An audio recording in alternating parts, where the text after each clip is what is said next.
22 जून सोमवार अष्टमी पर शिवलिंग से यह गुप्त चीज उठाकर ले आना। छप्पर फाड़कर होगी, धन वर्षा मनोकामनाएं होगी, पूर्ण इतना पैसा आएगा कि गिनते गिनते थक जाओगे। भगवान भोलेनाथ जी के आशीर्वाद से आपके जीवन में बहुत उन्नति होगी। भक्तों, हम सभी जानते हैं कि सोमवार अष्टमी का खास दिन महादेव जी और माता पार्वती को अर्पित होता है। इसीलिए कहा जाता है कि इसका महत्व कई गुना अधिक बढ़ जाता है।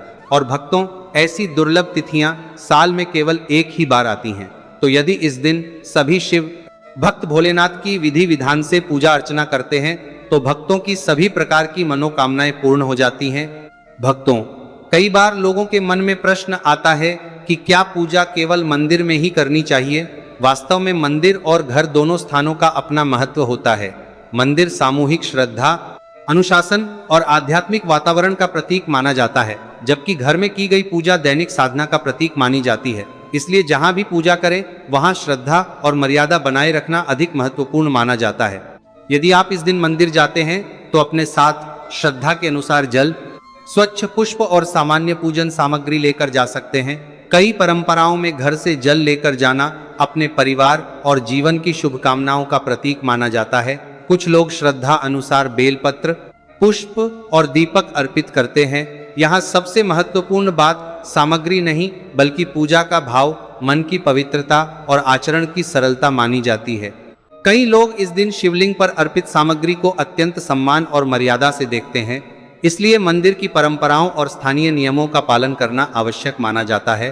किसी भी वस्तु को मंदिर से बिना अनुमति या परंपरा के अनुसार ग्रहण करने के बजाय श्रद्धा के साथ प्रसाद या आशीर्वाद प्राप्त करना अधिक उचित माना जाता है।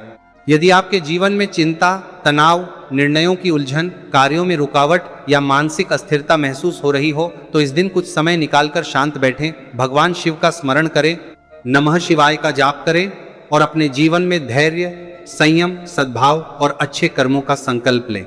भक्तों, पूजा का वास्तविक उद्देश्य केवल कुछ प्राप्त करना नहीं बल्कि स्वयं को बेहतर बनाना भी माना गया है।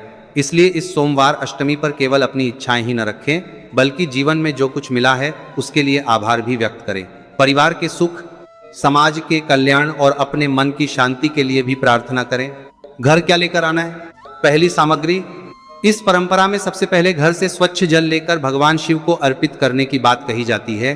उसके बाद कुछ लोग मानते हैं कि अभिषेक के बाद जो जल नीचे प्रवाहित होकर आता है उसकी थोड़ी मात्रा प्रसाद भाव से ग्रहण की जा सकती है, लेकिन केवल तभी जब मंदिर में इसकी अनुमति हो और व्यवस्था उसी प्रकार हो।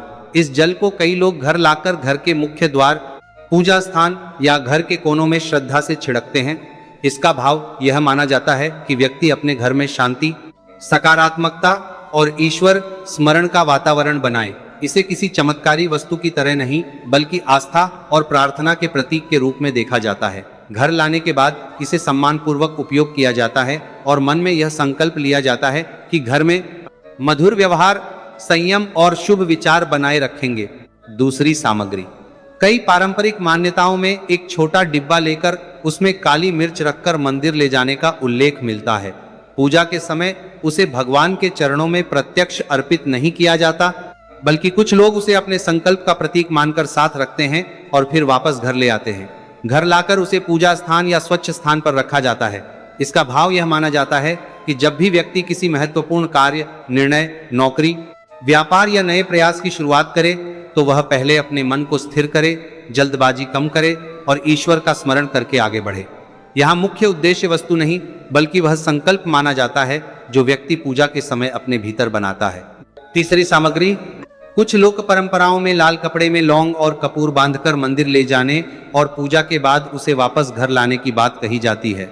इसे घर में पूजा स्थान या किसी स्वच्छ स्थान पर रखा जाता है। इसका प्रतीकात्मक अर्थ यह माना जाता है कि घर में स्वच्छता, सुगंध, सकारात्मक सोच और पारिवारिक सौहार्द बना रहे। कपूर को कई लोग शुद्धता और लौंग को सुगंध तथा एकाग्रता से जोड़कर देखते हैं। इस परंपरा का उद्देश्य किसी रहस्यमयी परिणाम का दावा करना नहीं बल्कि यह याद दिलाना माना जाता है कि घर का वातावरण भी हमारे व्यवहार, संवाद और सोच से बनता है। चौथी सामग्री। इस पूरी पूजा का सबसे बड़ा और मुख्य घर लाने योग्य तत्व कोई वस्तु नहीं बल्कि अपना संकल्प, सकारात्मक सोच और भगवान के प्रति कृतज्ञता का भाव माना जाता है।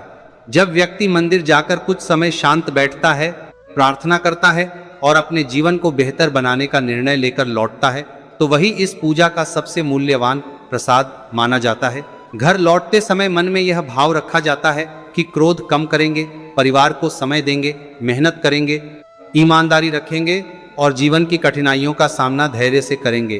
कई आध्यात्मिक परंपराएं मानती हैं कि यही वह गुप्त चीज है जिसे व्यक्ति अपने साथ लेकर आता है, अंदर की शांति, विश्वास और नई शुरुआत का भाव। यदि आप सोमवार अष्टमी के दिन मंदिर जाएं तो वहां पहुंचकर पहले कुछ क्षण शांत रहें। तुरंत किसी इच्छा या मांग से शुरुआत करने के बजाय अपने मन को स्थिर करें, मंदिर का वातावरण अनुभव करें, कुछ गहरी प्रार्थना करें और अपने जीवन की परिस्थितियों को स्वीकार करते हुए आगे बढ़ने की शक्ति